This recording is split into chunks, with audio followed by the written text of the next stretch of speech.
Hello, and welcome to today's special webinar, Newbery on Newbery, Celebrate 100 Years of the Newbery with 4 award-winning authors. I'm Maggie Reagan, Books for Youth Senior Editor at Booklist. Before we begin, I'd like to go over a few technical details. The audience is in listen-only mode, but we welcome any questions you may have. On the bottom of your screen is a toolbar with a section for Q&A. If you have a question or need technical assistance, simply click Q&A and type your message into the box that appears. Any questions that do not get answered will be passed on to today's panelists after the webinar. Last but not least, Booklist now offers closed captioning on all webinars. To enable or disable captions on your screen, please look for and click the live transcript icon on the toolbar mentioned above. From there, you can select show or hide subtitles from the menu that appears. If you choose to enable subtitles, you can adjust the size of the captions at any time by selecting subtitle settings. We have a wonderful program for you today, so without further ado, I'm going to pass things off to today's moderator, the Director of Location Services at Multnomah County Library and ALSC past President, Kirby McCurtis. Welcome, everyone. I'm so excited to have a conversation with these 4 amazing authors. Matt de la Peña, author of Last Stop on Market Street. Veera Hiranandani, author of The Night Diary. Rebecca Stead, author of When You Reach Me. And Tay Keller, author of When You Trap a Tiger. We will hear a little bit from each author and then move on to our panel. As a reminder, we invite all attendees to ask any questions for our authors in the Q&A box. We will get to as many audience questions as we can at the end of the program. So first up, we'll hear from Matt. Matt de la Peña is a Newbery Medal-winning author of Last Stop on Market Street. He is also the author of the award-winning picture books Carmela Full of Wishes, Love, and A Nation's Hope, the story of boxing legend Joe Louis, and his latest picture book, Milo Imagines the World, along with 7 critically acclaimed young adult novels. Matt teaches creative writing and visits schools and colleges throughout the country. Thanks for being here today, Matt. Thanks for having me. Yeah, my name's Matt, and it's a pleasure to be here with you all. It's especially an honor to be here with Tay, Veera, and Rebecca. I've loved all your books as a reader myself, but I've recently read them with my emerging reader, my daughter. She loves them, which makes it way more important. So it's a pleasure to be with you all. Last Stop on Market Street was my second picture book, and it's illustrated by the incredible Christian Robinson. And I really didn't know exactly what to expect when the book came out. It was a small deal, on the front end. It was a quiet story. In fact, early on, I tried really hard to come up with a bigger, more Hollywoodish ending. I tried probably 15 different endings and none of them felt true. So I went back to the quiet ending that you see in the book as it is.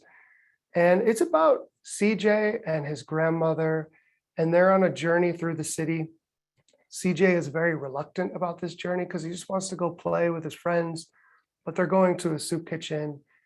And that's the physical journey, but the emotional journey is about Nana, CJ's grandma, trying to show him the beauty in his community as a way of showing CJ the beauty in himself. And thanks so much for having me. Thanks so much, Matt. Now we'll hear from Veera Hiranadani. Veera Hiranadani is the author of the Newbery Honor-winning The Night Diary. She is the author of The Whole Story of a Half Girl, a Sidney Taylor notable book, and a South Asia Book Award finalist. And her latest novel is How to Find What You're Not Looking For. A former editor at Simon & Schuster, she now teaches creative writing at Sarah Lawrence's College Writing Institute. Thanks for joining us.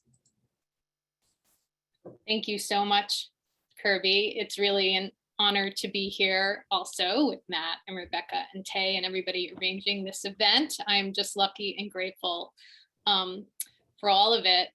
And so it's also really fun to think about kind of when I was first writing The Night Diary, which was many years ago now. And it's about a 12-year-old girl who has to leave her home during the partition of India in 1947. And the story is based on some of the experiences my father had when he also had to leave his home during that time. And, you know, I grew up hearing stories about the partition, and a curiosity and questions sort of built over time.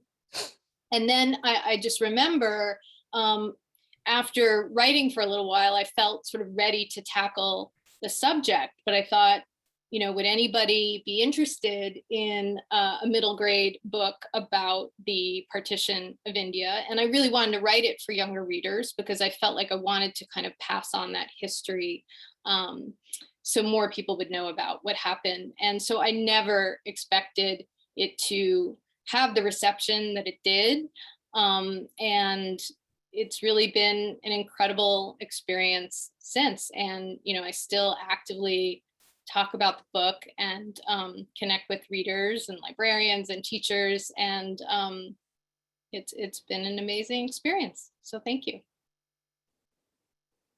Thanks so much, Veera. Now we'll hear from Rebecca Stead. Rebecca Stead is the author of When You Reach Me, which was a New York Times bestseller and winner of Newbery Medal and the Boston Globe Horn Book Award for Fiction.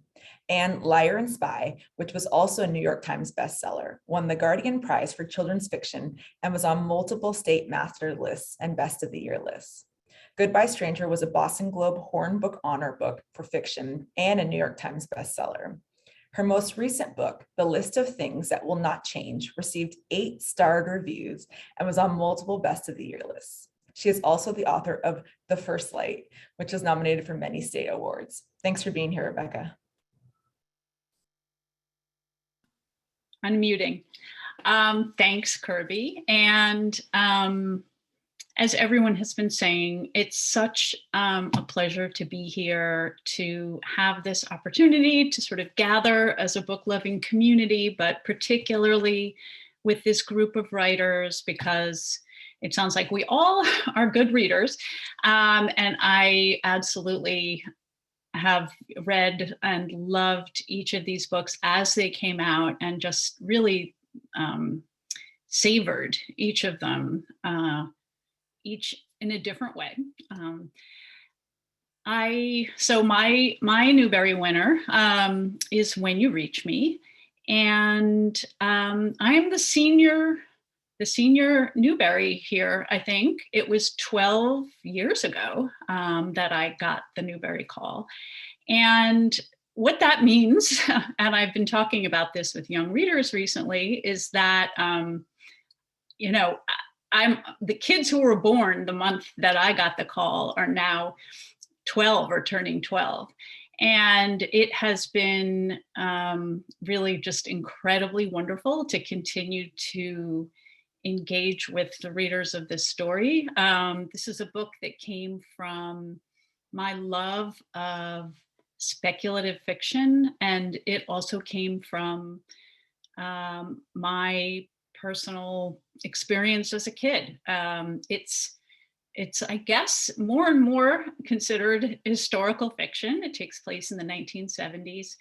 And what I have found 12 years in now is that it really continues to be pretty extraordinary to be able to talk with kids about a story that, like all of these, you know, are personal in some way, either to an experience we had or something we believe in. And I think that one of the lasting gifts really of the Newbery, and some of you don't know this yet, is that, you know, your book is out there for a longer period of time, and you get to talk to, you know, almost, you know, half a generation now, for me, of readers.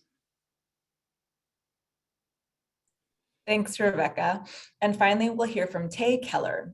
Tay Keller is a Newbery Award-winning and New York Times bestselling author of When You Trap a Tiger and The Science of Breakable Things. She was born and raised in Honolulu, where she grew up on purple rice, Span musubi, and her Halmoni's stories. After high school, she moved in search of snow and now lives in Seattle. Thanks for being here. Hi, thanks, Kirby. Thank you for having me. I feel really excited to be here and to be talking with these authors. Like Rebecca was saying, she's like the senior Newbery winner, and I feel like I have so much to learn from her and Matt and Veera, and just kind of, this is so new to me. So what it means and how to navigate this wonderful, seemingly impossible thing of the Newbery. So When You Trap a Tiger is about a girl named Lily and her relationship with her grandmother, her hominy, and her hominy's Korean fairy tales. And it was very much inspired by my relationship with my hominy and the Korean stories that I grew up with and that I loved hearing. It's a very personal book for me because a lot of the questions that Lily is asking about what a family means, and also her relationship with her hominy and what it means to see the decline and eventual passing of a loved one, and how to deal with that. And also just the broader questions, the middle grade questions of how to find your place in the world and your place in your family, and also how to understand that place and how to sometimes redefine it. So all of these questions that Lily's asking are really questions that I was asking, and it kind of felt like the book that I really needed to write at the time. And I just feel really grateful that the book resonated with other people. So I'm really excited to be here and to talk more about all of this. Thank you so much, Tay. So now we'll move on to the panelists portion of our day. So I invite all the authors to turn back on their cameras. Great.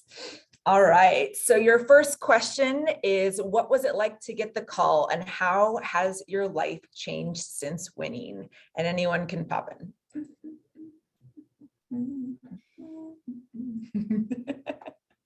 I feel like, Rebecca, you should go first. I should go first? Okay, Matt. Yeah, I'll be the old person. I think that Tay said it best. It feels impossible. It's sort of seemingly impossible, and therefore getting the call feels kind of surreal, truly. And so for me, it was a phone ringing in the dark, early in the morning. The whole committee was on speakerphone. I later had the recording played back to me by one of the committee members. It was not impressive. I'm glad that it was a lot of gasping. I'm glad that was not, I don't know, 12 years ago. Maybe now, like these things played out loud now? Probably, but oh, good. So at the time, it was relatively private, which was for the best. My kids and I have two sons. They were in grade school. And so we went and sort of had a group hug in the dark.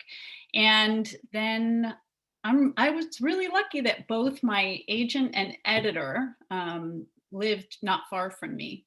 So they came over to my apartment in New York, and we watched the webcast and sort of held hands. And so it was the best morning. And I'll jump in next. For me, it was very strange. I was in Minneapolis doing a teaching thing with a bunch of other writers. And obviously, I wrote a picture book. This is not something you would ever expect to happen when you write a picture book. In fact, I remember one time being at the Newbery banquet and watching Katie Camillo give a speech. And I remember thinking, wow, look at all these people. I'm so glad I'll never have to deal with this because I just write YA and picture books. But I got the call early in the morning in the dark. And when the chair of the committee said, we've awarded you the Newbery for Last Stop on Market Street, I remember distinctly thinking, oh my God, he totally messed up. He meant to say Caldecott. Like, how am I going to say this to him? And we had, I heard from everyone else, and then I hung up, and I immediately called my wife back in New York.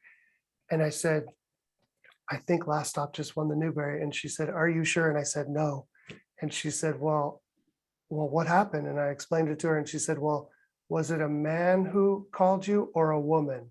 And I said, it was a man. And she was like, she's very savvy on the internet. She was like, and she's like, I think it's true because the Caldecott chair was a woman. So that was my, that was my insane experience, which I'll never forget. A year later, I found on my voicemail their first attempt to get in touch with me. And that was so weird. It made me all emotional. So I'll go. I love hearing these stories. So I was thinking, I was the last ALA that was in person, and so I felt like some kind of almost like survivor's guilt about that, that I got to be in person to accept the award. And but for the call, there was some buzz. And so there was buzz and there were these, mock Newbery things. And so I just felt like psychologically, how am I supposed to handle this? Because I really don't want to expect anything. And yet, I don't know, maybe it could. And I hated that I was thinking maybe it could, because I knew that it would just be hard if, it didn't happen. And it was so likely that it wouldn't, because it's just, the odds are definitely not in your favor. So I didn't know what to think. And my kids were at school, my husband was home and he had some work to do. And then I had a friend come over and she brought a tray of brownies, and it was a little later in the day because it was Pacific time, I think, when they were calling. So it was like, I knew it was going to be, if I heard anything around 10 o'clock or whatever, and I'm like, how do I ignore this? What should I do? So she brought me this huge tray of brownies, and I was just stress eating brownies with her. And if whatever happened, I would have had a lot of good brownies. And then the call came, and I literally had my mouth full of brownies when when there was a call from a number that I didn't expect. And then, I was just sort of gasping and, oh my gosh, and also like trying to swallow all the brownies. So I always think of those brownies actually. And it was really, I'm still just can't even believe it happened, just because just to have that recognition on that kind of scale is still, it's just so wild to me. It really is. It's so fun to hear all of these stories. This is the lore of the Newbery. My call was on Zoom because everything now is on Zoom. So I was thinking, it's going to be, whoever gets it's going to get that middle of the night call. But that's not how it went for me. So what happened was that I found out that When You Tap a Tiger had won the Asian Pacific Award a few days before, I think on Friday. And my publisher emailed me and said that the committee wanted to meet with me on Sunday. And that was all that they said. And so I was like, oh, that's so nice. I get to meet them. And then because I'm so neurotic, there's just this tiny piece of me that was like, but what if they're going to take away the award? So I just spent the whole weekend being like, there's definitely not. That would be awful to set up a Zoom to take away the award, but maybe there's a 1% chance that they're going to take away this award. So I stress cleaned my whole apartment. So that was the benefit of that whole neuroticism, very clean apartment. And then on Sunday, we had the Zoom call, and immediately I got on the call and I was like, this doesn't look like the Asian committee. And Jonda McNair, the chair of the Newbery committee, introduced herself as the chair of the Newbery committee. And my first thought was that they had sent me the wrong link. So I was just kind of frozen in panic. Like Matt had said, I was like, oh my God, they made a mistake. And I was kind of just like waiting for the horror of someone to realize that I wasn't supposed to be there. And then everybody held up my book with the sticker on it, and I kind of realized, oh no, I am meant to be here. And so I asked Jonda to repeat what she had said, because I had kind of just panicked, blacked out everything. And so she launched into her whole speech again. But it was completely surreal. And immediately after I got off the call, I just burst into tears, and my husband ran in, and he was kind of listening from the other room, and he's like, "Did you just win a Newbery?" So yeah, it was totally wild.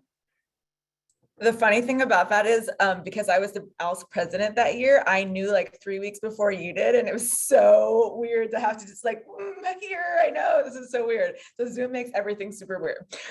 So we have a question for all of you from the audience. What does the writing process look like for you? So this person says, we have many aspiring student authors, and I would love to share with them any tips that you have. And so I wonder if you all could talk about what the writing process looks like, and if has it changed since you've won.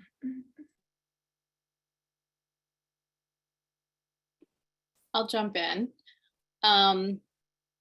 So I was thinking about this. I mean, I think my writing process is similar in the sense that I tend to, when I get an idea, I tend to kind of write with the energy of the inspiration of the idea, sort of as long as I can, without really planning, it's just an exploratory kind of, I'm sort of dating the story to see if I want to really commit. And usually around 50 pages, I decide if I want to commit to the idea, but also then I start to realize kind of how confused I am and hit sort of that wall. And then I start to plan. So I'll do a looser outline, more like a synopsis of how I see the story in kind of broad strokes. I don't want to get too nitty gritty because I want to leave space for the adventure. So that has been my routine. And now I can see it's my routine because, doing it a number of times.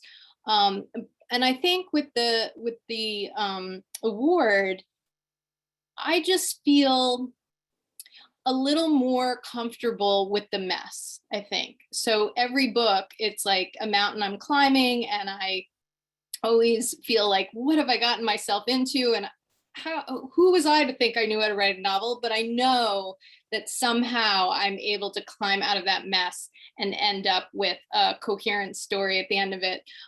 So I just trust that a little more. And I just feel a little more valid in my own process, I think. I'll jump in. Yeah, for me, going back to this idea of a picture book winning, you talk about imposter syndrome. I just had a serious case of that for a long time. There are so many incredible novels. How is it possible that they chose my picture book? So that stuck with me for a long time. And I have to say the lowest point of my career happened post Newbery, because I was trying to write a picture book called Love. And I remember distinctly working on this one line over and over and over again. And I remember thinking, no, this isn't a Newbery level picture book line. And that's when I was just like, oh my God, you've just fallen into such a dark place. So I had to divorce myself of that and just said, hey, look, this is it's just 12 people decided that this book and this year was the book they wanted to highlight. It could have been so many other great books. Put it to bed, move on. And what is the energy you started with when you were young? And having that edge and that chip on your shoulder. So I just went back to that. And for me, writing a picture book is like writing a spoken word poem. I got to get the story right, but then I got to get the music right. And so ever since, I just try to concentrate on the things I can control, which are just trying to make the best music and tell the best story and not worry about, the critical part, because that's not my job.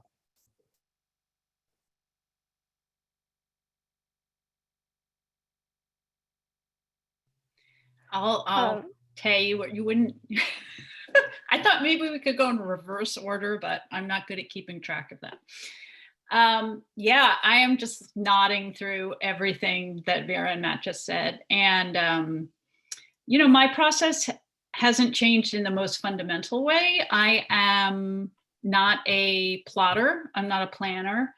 I tend to just start writing material. I have some seed and I write a lot of material that where I try to have my sort of the critical voice off as much as possible so that I can actually get words down on the page. And that's something that I really talk to, kids who are 9, but also grad students about, just how important it is to turn down those critical voices that we all have, especially because we are really experienced readers, and as experienced readers, we're critical readers. And so it's hard to turn that off when you're writing.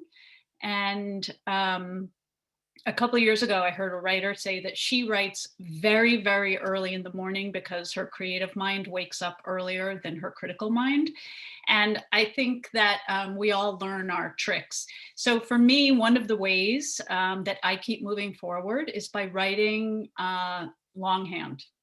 And that not only helps me avoid internet distraction and that sort of impulse that many of us now have, which, when there's any kind of resistance to what you're doing, you don't know what to do next, or it feels hard, or you're stuck somehow to shift to another screen and check something on another screen. So by writing in a notebook, I really am able to, I just feel more centered. And if I pause when I'm writing, it's okay. I'm just sitting there somewhere with a notebook and a pencil sharpener.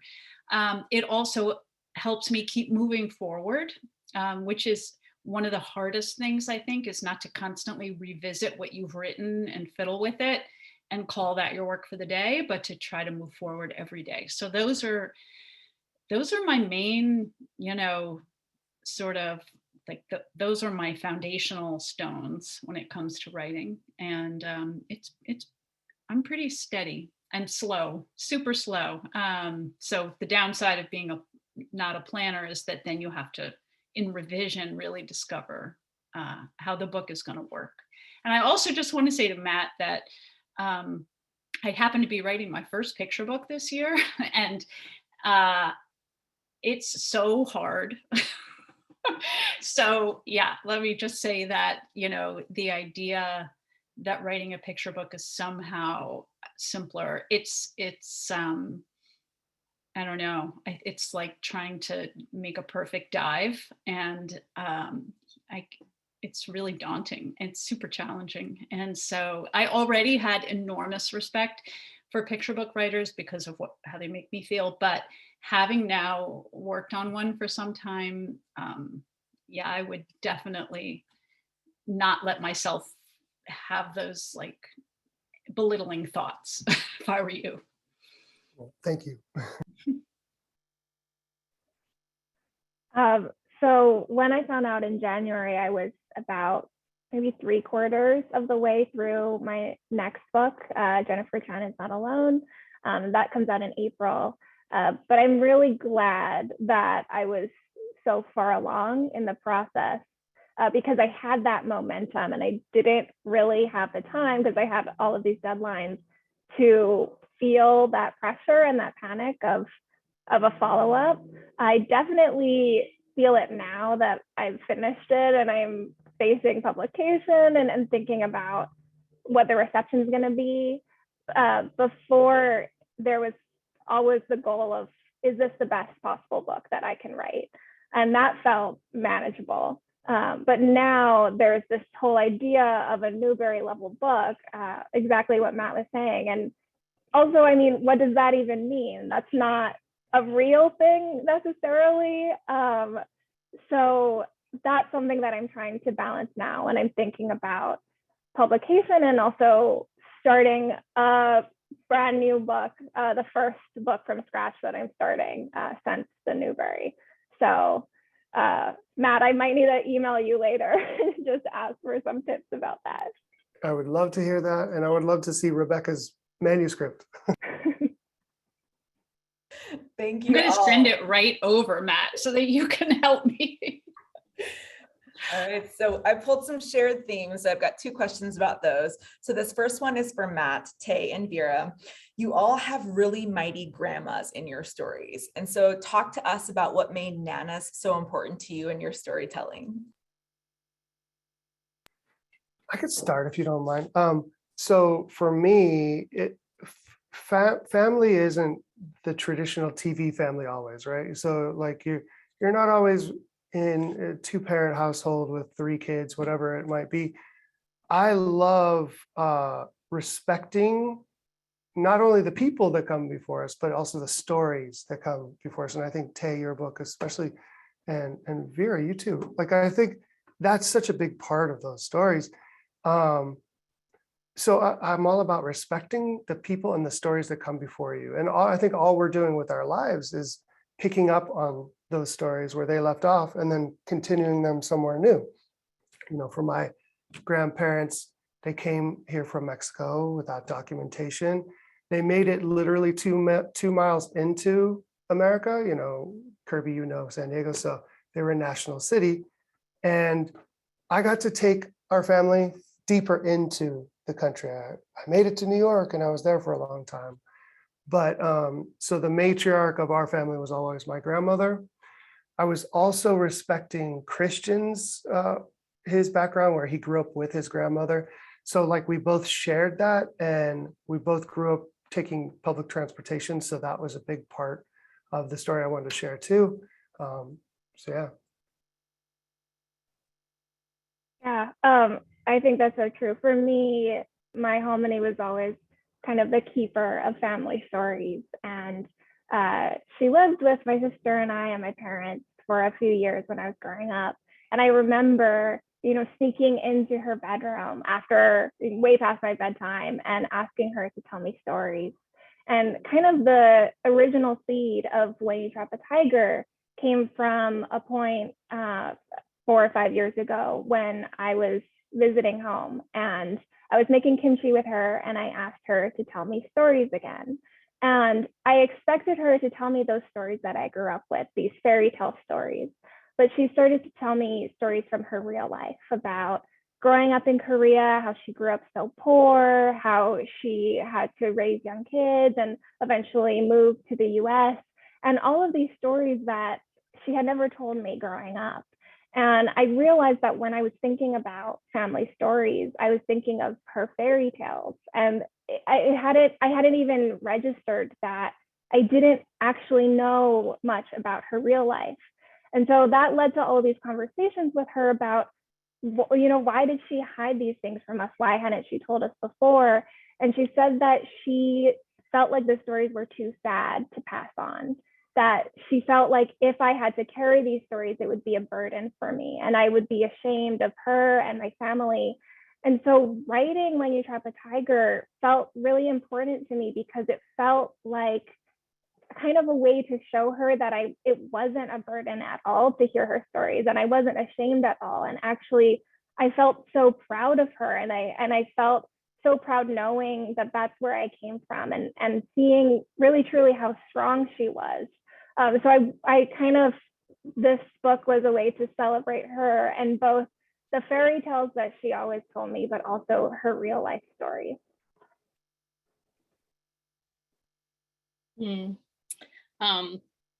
I like thinking about that and how, you know, I think we're all sort of channeling very real experiences with our families and just that idea of, you know, how we kind of came to be. And then, you know, our parents and our grandparents and our great grandparents and all of the journeys they took. And then ending with the story we're creating from that inspiration. The grandmother in The Night Diary, Dadi, she was sort of a combination of things for me. So my Indian grandparents, I never knew. They died before I was born. And so part of The Night Diary was sort of trying to imagine who they would be. And so the Papa character in The Night Diary is really based a lot on what I knew about my grandfather, who is a doctor at the Mir Prakash City Hospital, the same way the Papa character is. But then I'm sort of kind of mixing and matching, but then his mother, Nisha's grandmother, is sort of the way I imagined my grandmother to be, even though it's his mother, as you know, in the story. But also I was very close to my Jewish grandmother on my mother's side. So there's a lot of her personality in there. So there's this kind of imagining of the grandmother I never knew, and also infusing it with the grandmother that I did know and was very close to. And just my grandmother was, you know, she just had this silent strength, where she went through a lot and just put one foot in front of the other. And that's something that I was thinking about a lot with the Night Diary of, you know, we think of heroes as people, you know, the more kind of stereotype of a hero and kind of the superhero idea. And really the people that are most heroic are the people that are just keep moving forward in the face of tremendous odds. And in a way, I keep thinking about the way we're all experiencing the pandemic and how courageous it can feel to kind of just get up in the morning and keep going. And so I think of what my grandmother must have felt during the partition to keep going and take all of her kids on a train, and what Dottie feels in the Night Diary to just keep them moving forward and hopefully keep everybody safe and do what she can to put one foot in front of the other. And that is really heroic, that simple act. So that's something I was trying to create. Thank you. All right, so our next one is for Rebecca, Veera, and Tay. So goodbyes, grief, missing pieces are all strong elements in your award-winning titles. And so as I reread each of these, those themes sort of connected with me in a new way in light of the pandemic. And so I just wanted you all to talk a little bit about how do you capture and identify that kind of emotion or sense of loss in an authentic but age-appropriate way?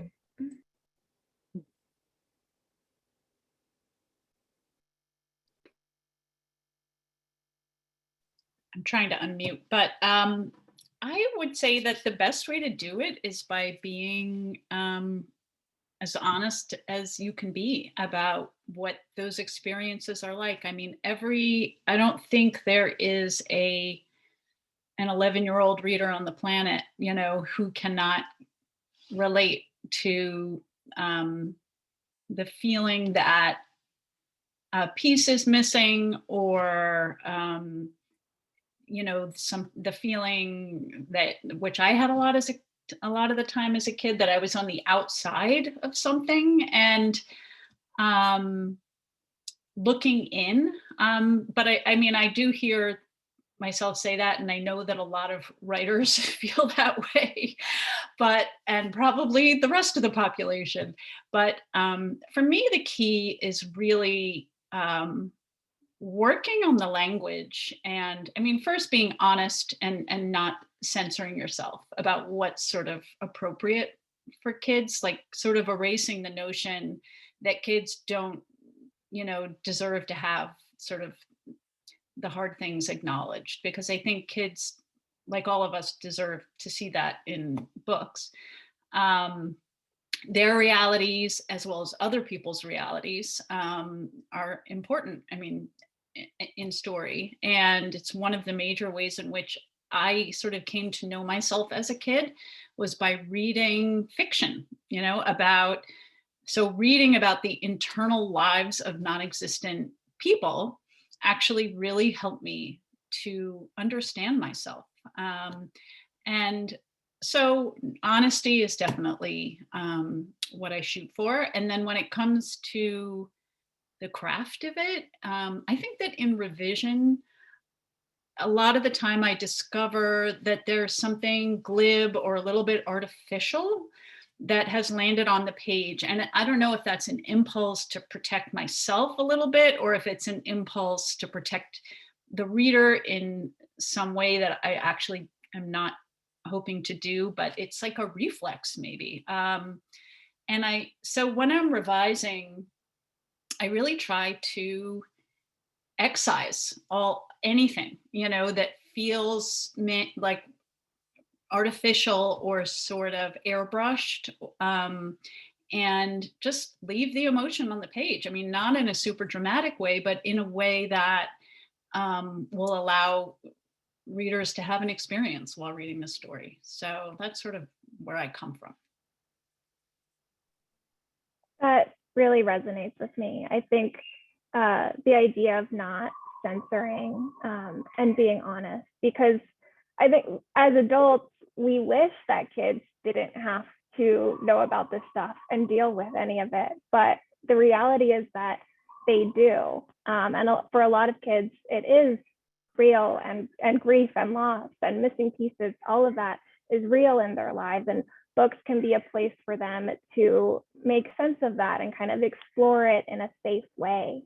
On my laptop, I have a Post-it note that says "be there."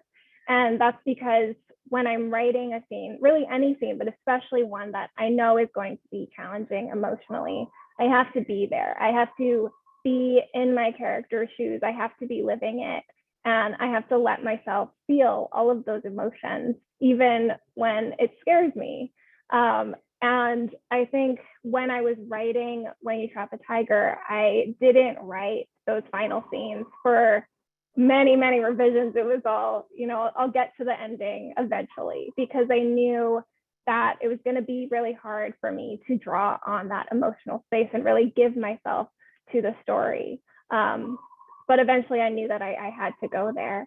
And I think going there is kind of meeting the reader where they are and being honest in that way. And I agree with you, Rebecca, too. When I revise, I find those lines that aren't quite right and kind of feel like the equivalent of when someone asks you how you are and you just say, "Oh, I'm good." It's kind of just that surface deflection of not wanting to go deeper. And so much of my revisions are just me writing notes to myself, go deeper here. There's an emotion underneath this emotion, and get to the deepest place that I possibly can. Yeah, I love that idea of be there. I might steal that from you, Tay.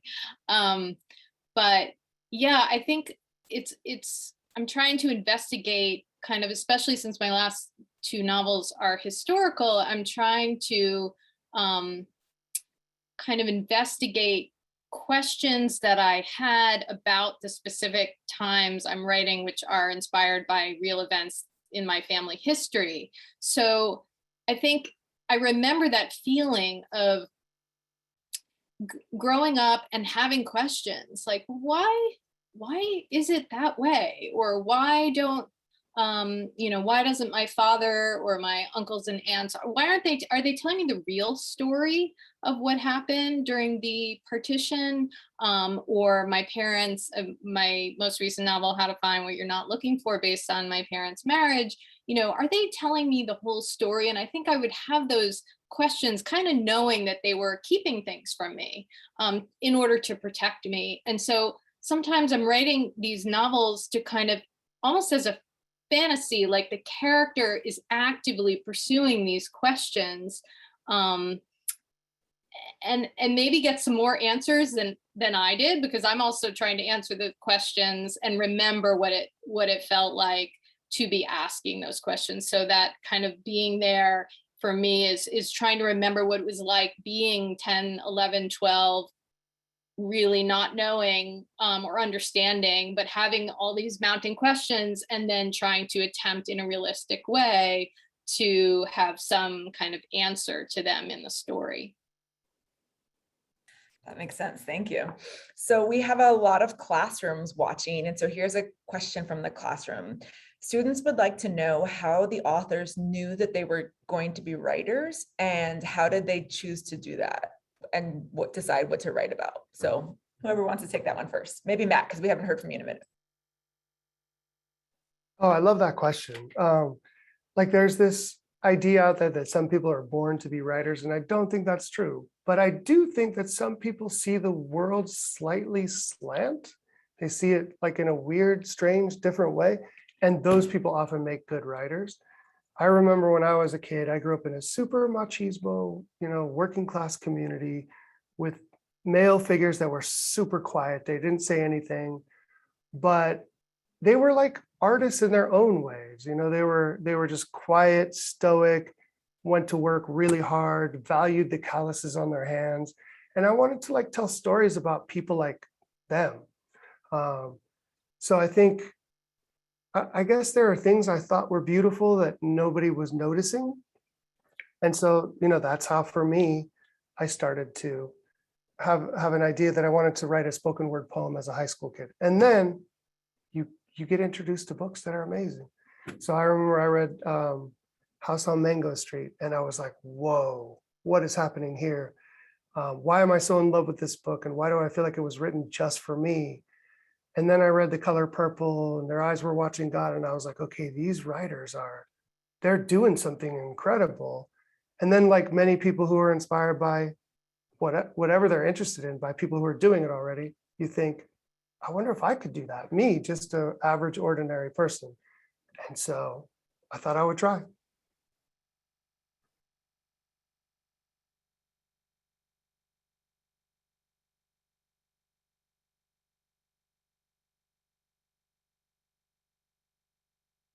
We're having a Okay. standoff. I'll Hey, go. you go. I think for me, I didn't know for a long time that I was going to be an author, but I always felt like a writer. Writing was kind of the way that I took care of myself in a lot of ways. It gave me what I needed in a lot of different aspects. So when things were really challenging for me, when I was, dealing with problems at school and with friends, I would write stories to help me process what was happening and try to make sense of things and where I fit into the story. And also I would try to write stories from other people's point of views because I wanted to understand what they were thinking or try to guess about what other people's lives might be like. And then also when I didn't want to be thinking about things that I was struggling with, I used writing as a way to escape. So I could write little fantasy stories about a totally different life. And I found that comfort both in writing and in reading, but in stories in general. And so I have always been so drawn to the power of storytelling. And I knew that, whether or not I would be publishing, I would always be writing. I think that's such a great distinction that you're making between being a writer and being an author.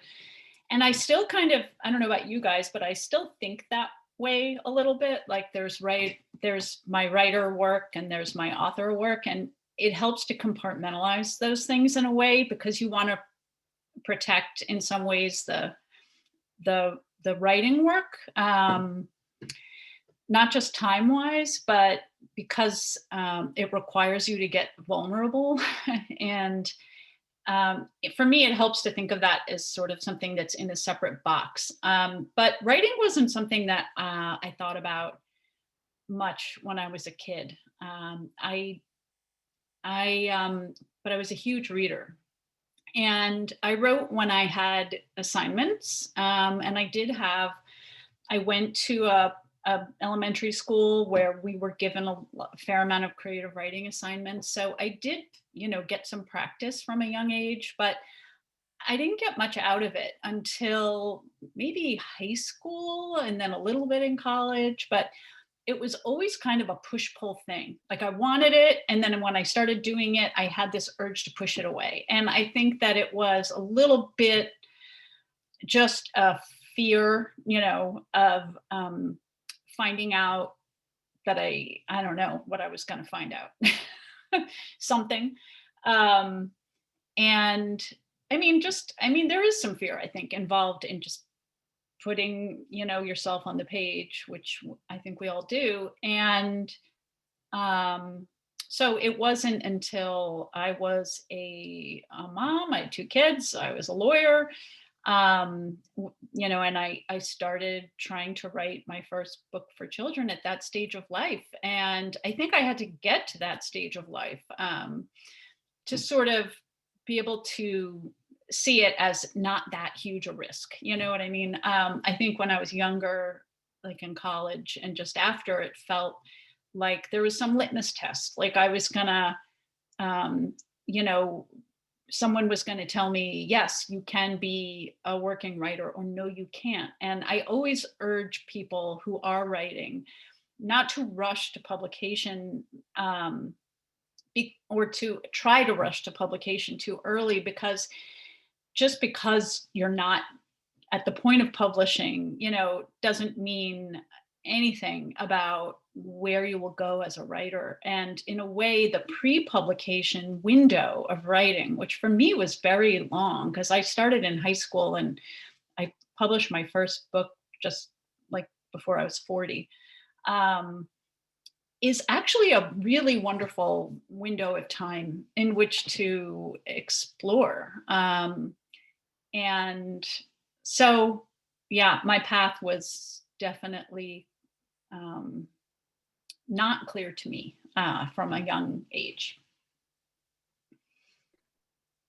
I relate to that, Rebecca, in the way that I published my first book around the same time with young kids. And I was working in publishing, and I took some time off with my young kids. But I had been writing, I had all of those years from really young, because I just had always written to process. I was always kind of a creative, shy, dreamy, outsider sort of kid. So writing, it seemed a way that I sort of figured out the world. And I wrote poetry and diaries and all that stuff. But it wasn't really until college where I took creative writing classes where I thought of it in any kind of professional way. And then I went to grad school for writing right after college, which in some ways was kind of a mistake, because I was so young.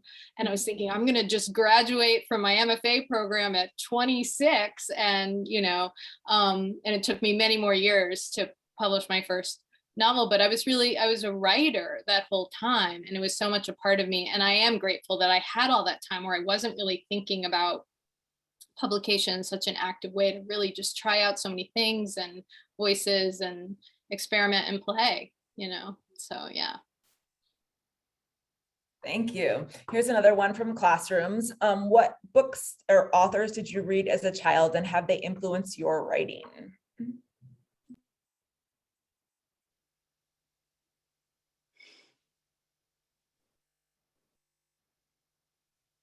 We're also polite. I will start by saying that I read all kinds of stuff. So I loved books about kids like me. I was an only child. My parents were divorced. I lived in New York City, and I was lucky. It was the 70s, and there were people like Paula Danziger and Norma Klein and Judy Blume to some extent writing about kids, who were walking on streets that seemed like my neighborhood, and also had some of, sort of some of the pieces of life that I recognize from my own life. But I also always really, really loved science fiction, and I really loved memoirs. Although I lost interest after the story got past childhood, I would sort of like blah, blah, blah, like just suffer through to the end. But reading like I Know Why the Caged Bird Sings, by Maya Angelou, that was an incredible experience for me, especially the childhood. And but I loved also Heinlein, I loved Ray Bradbury, and I loved Madeleine L'Engle and Ursula Le Guin, and I loved the world of fantasy and science fiction. And so absolutely, I have been influenced by and continue to be influenced by everything I read. I mean, and I think that's a great thing. Sometimes you're reading something and your brain starts sort of sparking with possibilities. And it's not that you want to do exactly what you're seeing, but it's, through your own filter, you begin to tap into something that you haven't thought about before. And so I think that will always be the main reason why I write is reading other people's books. And I think I always say this, and I absolutely believe it. If I stopped reading, I would stop writing pretty quickly, I think. I agree. I feel like I learned so much from every single book that I read when I was a kid and still now. My favorite books when I was a kid, one of them was Lisa Yee's Millicent Min Girl Genius. I loved that book. I read it so many times and it had a special place on my bookshelf. Like, you know how if you walk into a bookstore and some of the books face out, I did that with my own bookshelf, and Millicent Min Girl Genius was right in the center. And at my first ever author event, when my first book came out, I was seated at a table with Lisa Yee, and she was down at the other end of the table. And the person I was sitting next to was kind of whispering. I was like, I love Lisa Yee so much. What do I do? And he was like, go talk to her. But I was so scared. I was this newbie author, and I was so sure that I was going to embarrass myself. And so the whole dinner, I was just kind of psyching myself up to go talk to her. And I had this whole plan to come off so professional and introduce myself and say, I'm an author too, and your books inspired me. And I ended up just walking up to her at the end of the night and being like, you're Lisa Yee, I love you so much. So it was not my coolest moment. Another book that I loved so much was Holes by Louis Sachar. And I actually went back to that book when I was writing When You Trap a Tiger, because he brings in these different generations, these different stories, and he weaves them together so masterfully. And I went back and I took notes. My book is entirely annotated of, you know, what chapter did he put this information in, and how did he kind of bring in this piece of it, and when, and what did he make the reader feel at this time? And I learned so much by going back to that book that I loved as a kid and being able to look at it through more of a craft lens and think, okay, how did he do it, and how can I learn from this? You know, like I said, I wasn't a big reader when I was a kid, but it's been so amazing to read to my children. And it's like all these people, these author friends I've had that I respected as friends, you know, on a certain level before I had children. And now that I have children and I see what they're doing to my children's minds, like they're opening up, I just want to hug my friends and say, I'm sorry I didn't honor you more when, you know, I first met you. But like Christopher Paul Curtis, like reading his work, Sandra Cisneros, a story similar to Tay's. I got an email from Sandra Cisneros out of the blue. I was on a train from Boston to New York, and it was like 2 sentences. It was like, I read your book Last Stop on Market Street, and I really like what you're doing. Keep up the good work. I wrote her back like this 15-page manifesto, like pouring out my heart about House on Mango Street and Darius and the Clouds. And she wrote back another 2 sentences. And I was like, I think we're really close right now. Like, so I consider her one of my closest friends. But yeah, some of the picture books, some of the middle grade novels, I watch my kids, and it's amazing how incredible today's children's literature is. Yeah, I remember really falling in love with reading when I had to change schools between 4th and 5th grade. And I went to a really small school where I knew everyone. And then I went to a much larger school, and questions about kind of my identity came up, and people were asking me questions that I didn't know how to answer, of just kind of my interfaith biracial identity. And so I felt really confused by that, but I also didn't have any friends at my new school, and I felt really lonely, and books became my friends during that time. And so that's when I really became a reader. And I was reading, you know, what I had available at that time, E.B. White and Beverly Cleary and Judy Blume and Roald Dahl and all of those writers then. But I remember reading Sidney Taylor's All of a Kind Family series, and that was the only books I remember at least being able to kind of identify somewhat, at least for the Jewish side of my family, and wanting that more, you know. And so when I wrote my first book, which is based very much on that time in my life, it was definitely writing to the kid that I was, to kind of center my own story in the narrative that I was always sort of searching for. Thank you all so much. I'm afraid that's all the time we have today. So thank you so much, Matt, Veera, Tay, and Rebecca. That was fantastic, and I loved talking with you. I'll pass it back to Booklist now. Thank you, Kirby. Thank you so much, Kirby. And thank you again to our wonderful panelists. For listeners out there, you can bring these award-winning books into your classroom and library with free resources, bookmarks, and additional reading lists from Penguin Random House. You can find those at prhyouthmediaawards.com. Excuse me. Tomorrow, all attendees will receive an email containing links to today's video recording and certificate of completion. For more about Booklist webinars, be sure to visit www.booklistonline.com/webinars, where you can view archives of past webinars and register for upcoming ones, like those you see here. If you're not yet a subscriber, you can pair the page-by-page reading experience of print with the convenience of online access at booklistonline.com and lock in print, online, digital, and archive access by taking advantage of the special webinar offer to get Booklist for only $75. Patron-friendly, librarian-approved, and free with a Booklist subscription, Booklist Reader, Booklist's new digital-only magazine, highlights diverse readers' advisory recommendations for all ages, and it has arrived. To see and share the latest issue, visit booklistonline.com/reader-issues. Create award-winning displays at your library or classroom with giant Caldecott and Newbery medals. These two-sided decorations are perfect for hanging or for window display. Shop the ALA store at alastore.ala.org. And celebrate 100 years of the Newbery Award with exclusive limited edition designs from Newbery winning illustrators. Available only at bit.ly/graphics gift shop. Thank you again so much for today's webinar.